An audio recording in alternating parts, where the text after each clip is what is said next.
4월 15일 실시되는 국회의원 선거가 40여일 앞으로 다가왔습니다.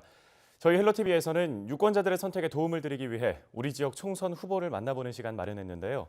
정의당 은평을 김종민 예비후보와 얘기 나눠보도록 하겠습니다. 후보님 안녕하십니까? 네, 안녕하세요. 네. 이번 선거에 비례대표가 아닌 은평을 지역의 지역구 출마를 결심하신 이유부터 좀 들어보고 싶습니다. 워낙에 이제 비례대표 출마할 거다 이런 예상들이 많았는데요. 요즘 정치권에 이제 기득권 내려놓기가 아주 중요하게 화두로 떠오르고 있고 정의당도 정의당식 기득권 내려놓기가 뭐냐 이런 고민이 많았고요. 아무래도 이제 비례대표라는 게 사회적 약자 또 소수자들에게 정치적인 대변 또 자기가 직접 정치를 할 수 있는 계기가 부여되는 것인데 부대표인 제가 출마하는 건 맞지 않다 생각했고 특히나 총선 전략을 당대표와 함께 주도해왔던 부대표이기 때문에 지역에 출마함으로써 그 전략에 복무하는 것이 맞다 이런 생각을 갖고 은평에 출마를 했고요.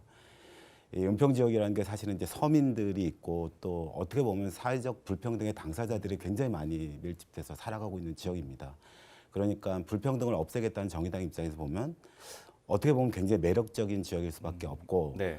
이분들을 향해서 사회적 불평등을 없애고 또 낫게 할 수 있는 그런 은평을 전략적으로 또 비전적으로 어떻게 할 것인가 이런 구상을 갖게 됐고 저한테는 또 다른 은평에 대한 전략적인 계획을 갖고 있고 그것을 또 펼쳐볼 수 있는 계기가 될 거다 이렇게 생각하고 예. 출마를 하게 됐습니다. 네, 알겠습니다.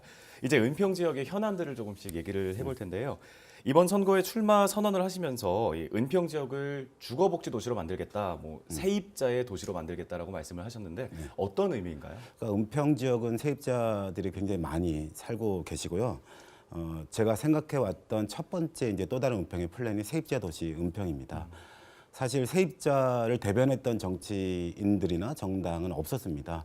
주로 세입자에 대한 것보다는 주로 집주인 위주의 정책을 많이 펼쳐왔는데요. 그러다 보니까 세입자의 권리를 지키는 것이 부동산 폭등을 막을 수 있다라고 하는 그런 정치적인 생각을 갖고 있는 사람들이 그렇게 적었습니다. 저는 이제 네. 그 생각이 명확하게 갖고 있고요. 주로 이제 저는 뉴타운 재개발의 세입자 연대라고 하는데 공동대표를 맡아서 활동을 해왔었는데 뉴타운 지역의 재개발이 일어나고 그에 따른 세입자들의 권리가 침해되고 없어지는 경우가 많았습니다.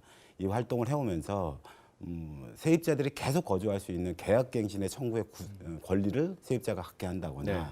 또는 세입자 조합을 만들어서 임대료 협상을 할 수 있다거나 또는 이제 전월세의 상한제를 도입한다거나 이런 등등에 대한 정책적인 노력을 강구해 왔고 아마 21대 국회에서는 이런 제도가 법적으로 한 1년 내에 충분히 통과될 수 있다고 보여지고요. 저는 예. 그걸 위해서 최선을 다해서 노력할 생각입니다.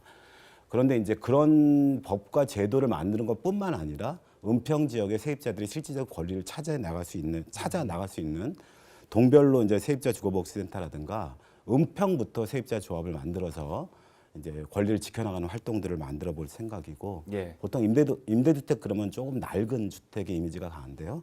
청년 쉐어하우스라든가 커뮤니티 주택이라든가 소셜 하우징 같은 다소 좀 세련되고 매력적인 임대주택의 공급을 만들어낼 계획을 갖고 있습니다. 네, 알겠습니다. 이 은평 지역에 또 지난 4년간 주민들이 가장 많은 민원을 제기했던 대상이 광역 자원순환센터잖아요. 맞습니다. 이 부분에 대해서 예비 후보께서는 어떤 생각 갖고 계신가요? 저는 일단 결론부터 말씀드리자면 원점으로부터 재검토돼야 된다 이렇게 생각합니다. 이렇게 부지 선정의 시기와 주민들이 입주했던 시기, 진관동 주민들이 입주했던 뉴타운에 입주했던 시기가 다르고 상황이 상당히 변화돼 있다 하는 점이고요. 두 번째는 비용이 지금 현재 원래 예상했던 것보다 훨씬 더 많은 비용이 지금 책정되어 있고 앞으로 유지 비용이 또 얼마나 들어갈지 모르는 상황입니다. 예.